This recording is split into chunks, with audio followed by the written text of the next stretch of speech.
The fictional female reporter, Torchy Blane, paved the way for Lois Lane long before Clark Kent's girlfriend was a household name. Torchy was the main protagonist in 9 60-minute B films produced by Warner Brothers between 1937 and 39. Before World War II, the role of a newspaper reporter was one of the only in American cinema that actually portrayed women as equal to men. Torchy Blane is a perfect example of this kind of role in early films. She was a wisecracking reporter with an instinct for always getting the scoop, but she also solved crimes and caused trouble for her detective boyfriend in this popular series of films. Throughout the 9 Torchy Blane films, 3 actresses played the sharp-witted crime-fighting character. Glenda Farrell, Lola Lane, and Jane Wyman all took stabs at playing Torchy, but Farrell is the one most audiences are probably most familiar with. Although they each left behind a lasting legacy, the Torchy Blane actresses are all unfortunately no longer with us. Keep watching to learn more about their lives and careers and how each actress met their tragic end. Glenda Farrell. Born in Enid, Oklahoma in 1904, Glenda Farrell began her acting career appearing on stage as a child. Her father was a horse trader, while her mother served as the driving force behind her theater career. She had always had aspirations of becoming an actress herself, but after she failed to achieve these goals, she encouraged and supported her daughter's acting interests instead. Farrell's family eventually moved to Wichita, Kansas, where she began acting with a theatrical company at the age of 7, first playing the role of Little Eva in a production of Uncle Tom's Cabin. After her family moved to San Diego when she was a teen, she joined the Virginia Brissac Stock Theater Company. In 1920, after Farrell was hired to do a dance routine with the San Diego Navy for a benefit ball, she met a young World War II and Distinguished Service Medal awardee named Thomas Richards. The two quickly fell in love. Even though he was poor and without a job, and her mother didn't approve of him, Glenda often met up with him at a local candy shop. After clandestinely dating for several months, Farrell and Richards secretly married while visiting Hollywood for one of Glenda's screen tests.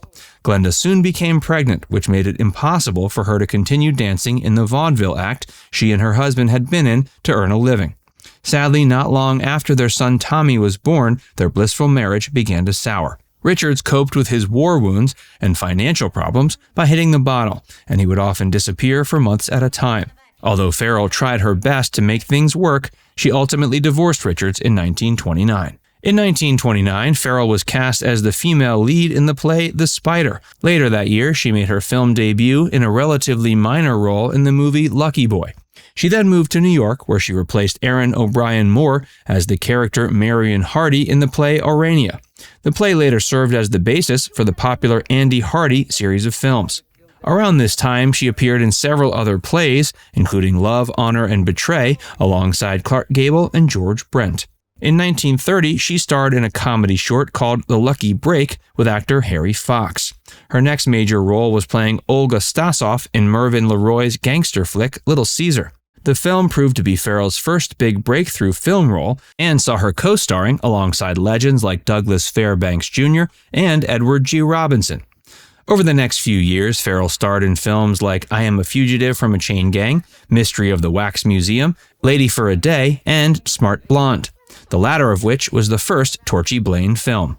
Smart Blonde ended up being a surprise hit and was a popular second feature with filmgoers. Farrell went on to play Torchy in 7 films opposite Barton McLean as Detective Steve McBride between 1937 and 1939.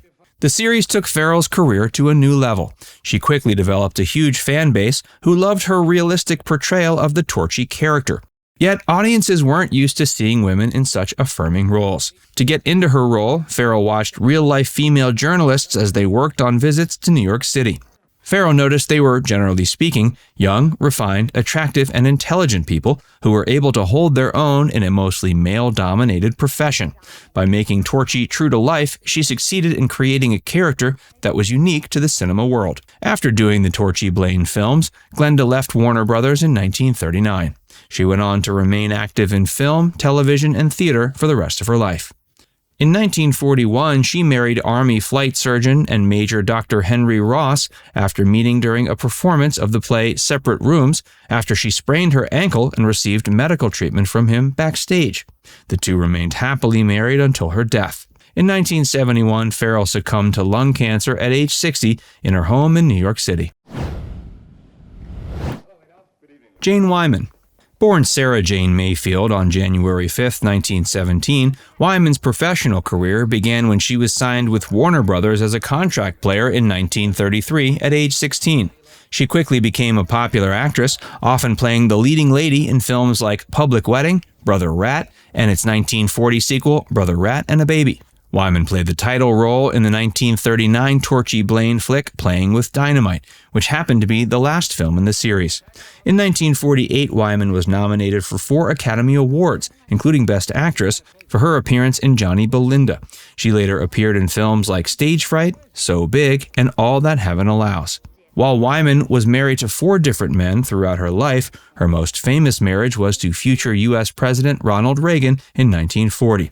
Their marriage, however, ended in divorce in 1949. Wyman died at age 90 on September 10, 2007, at her home in Rancho Mirage, California. She died in her sleep of natural causes. Lola Lane. Lane's professional name served as the inspiration for the character Lois Lane in Jerry Siegel's Superman comic book series. Lola was born Dorothy Mulliken in Indianola, Iowa in 1906. She was always a bit of a rebel, and small-town life wasn't very conducive to her aspirations of making it big in the entertainment industry. After working for a short time at an ice cream factory, playing the piano for silent films at a local movie theater, Lane set out to Des Moines to study music. After spending 2 years at Simpson Conservatory, she was expelled for her rebellious ways and her tendency to cut classes. After her sister Lola Lane was discovered by vaudevillian Gus Edwards, Lola joined her sister in New York City, where Lola was set to perform. Both girls ended up landing gigs in the Greenwich Village Follies on Broadway, and this led to Lola securing a $450 a week vaudeville contract. For the next 2 decades, Lola enjoyed a rich and fulfilling career on Broadway and in film. In 1939, she garnered critical acclaim for her role in the film Marked Woman. The following year, she played Torchy Blane in the film Torchy Blane in Panama. Her last significant film roles were Gangs of Chicago and Zanzibar, both of which were in theaters in 1940. Lola officially retired from the screen in 1946. After converting to Catholicism in 1961, Lane devoted the remainder of her life to providing religious training to mentally challenged people. In 1967, Pope Pius X awarded her a medal for these efforts. Lane was married 5 times throughout her life. At the time of her death, she was married to an aircraft executive named Robert Hanlon. She died of natural causes at her home in Santa Barbara on June 11, 1981, at age 75. Now it's time to hear from you. Did you ever watch the Torchy Blane films? Let us know in the comments section below. And before you go, make sure you give this video a like and subscribe to Facts Verse if you haven't already. Click the bell icon to stay updated on all our latest content. By the way, if you haven't joined Facts Verse as a member yet, be sure to look below this video and click the join button. By becoming a paid member of Factsverse, you'll get access to exclusive video content that you won't find anywhere else. This includes some of our more mature content that isn't suitable for public audiences, which includes topics like Hollywood actresses who posed for Playboy and some of the steamiest moments in movie history. Plus, you can enjoy these videos completely ad-free.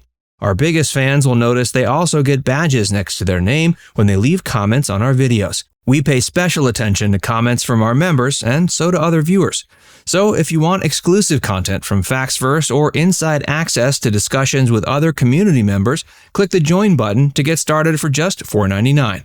There are hours of members-only videos waiting for you, with new videos added every month. And we're actively working on bringing even more features to help fans like you connect with other members and get more of your favorite content. Just click join, and we'll see you inside the membership tab.